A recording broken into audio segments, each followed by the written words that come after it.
Un ensemble, c'est quoi? Un ensemble, c'est une collection d'éléments.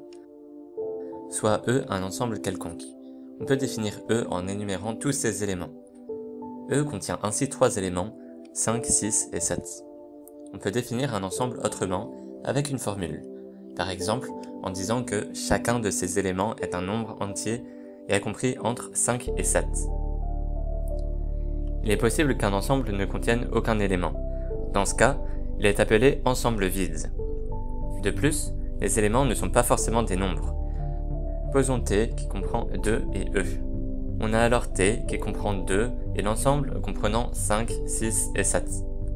On peut alors dire que 5 appartient à E, 2 appartient à T, que 100 n'appartient pas à E, que E est inclus dans T et que T n'est pas inclus dans E. Passons maintenant aux égalités.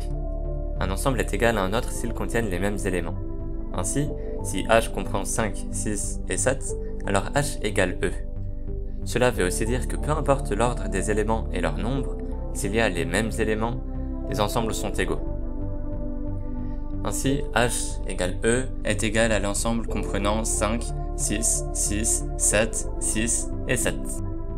Nous allons maintenant nous intéresser aux opérations. Il existe deux opérations principales chez les ensembles. Soit A et B, deux ensembles définis par A comprenant 5 et 6, et B comprenant 6 et 7. Lorsqu'on fait l'intersection de deux ensembles, on ne garde que leurs éléments communs. A inter B égale l'ensemble comprenant 6. Comme si c'est seul dans l'ensemble, on dit que c'est un singleton. Lorsqu'on fait l'union de deux ensembles, on réunit tous leurs éléments dans un seul ensemble. A union B égale l'ensemble comprenant 5, 6 et 7, qui est égal à E. L'union et l'intersection sont commutatives, associatives et distributives. On peut alors prouver d'autres propositions, comme l'idempotence des deux lois, et l'absorbance ou la neutralité de l'ensemble vide dessus.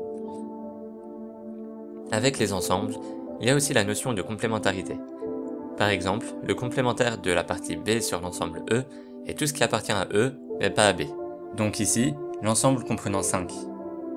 Avec la complémentarité, on obtient d'autres propositions comme les lois de Morgan. On peut aussi essayer d'obtenir tous les sous-ensembles possibles d'un ensemble. Soit P de E l'ensemble des parties de E.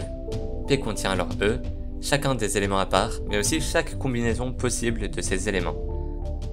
Une dernière notion à retenir est le produit cartésien.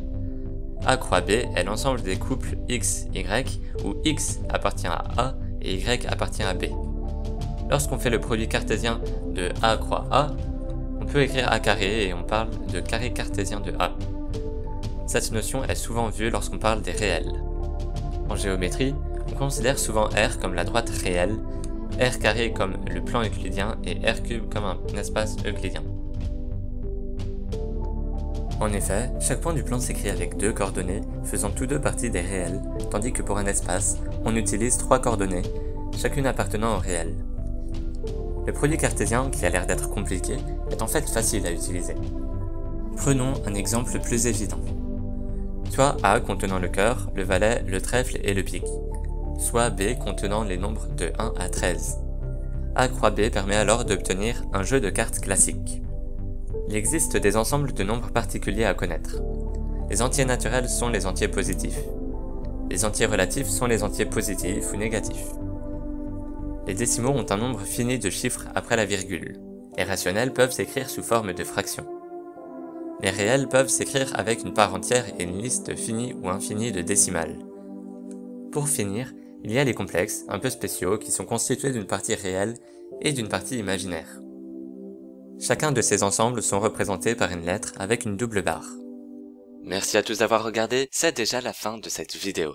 Si vous avez aimé, je vous invite à mettre un j'aime ou un commentaire. Sur ce, je vous dis à la prochaine pour une nouvelle vidéo. Bye tout le monde.